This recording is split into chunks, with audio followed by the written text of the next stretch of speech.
Hi everyone! In this video you will learn how to deal with enemy flankers in Overwatch. Positioning. Maintain a position that allows you to see incoming flankers while staying within your team's line of sight for support. Communication. Inform your team immediately when you spot a flanker to coordinate a response. Call-outs. Use voice or text chat to call out the flanker's location and hero type. Body system. Stick close to a teammate who can peel for you, such as a tank or support hero with crowd control abilities. Predictive awareness. Anticipate flankers' movement by considering map layouts and common flank routes. Use of abilities. Save movement abilities or crowd control abilities to counter incoming flankers. Environmental awareness. Position yourself near environmental hazards that can punish flankers who overextend. Dueling skills. Develop dueling skills to hold your own against flankers and force them to retreat or eliminate them. Retreat to teammates. Fall back towards your team's front line where you can receive assistance against flankers.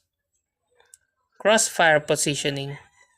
Position yourself in a crossfire locations where multiple teammates can support each other against flankers. Use of ultimates. Use defensive ultimates to protect your own team from flankers' ultimates. Map awareness. Understand flanks, routes on different maps, and predict where flankers might attack from base on enemy team positioning. Health pack denial.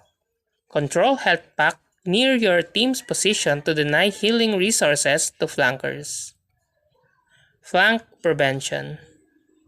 Use defensive turrets or area denial abilities to deter flankers. Adjust positioning.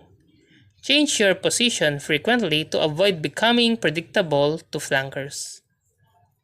Target priority. Focus on eliminating or deterring flankers who pose the greatest threat to your team's support and backline.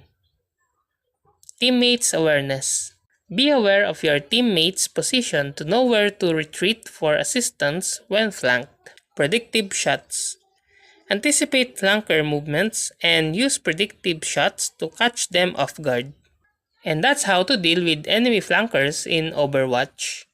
If you like this video, please click the like and subscribe and ring the bell icon to notify you to our next video. Thank you for watching.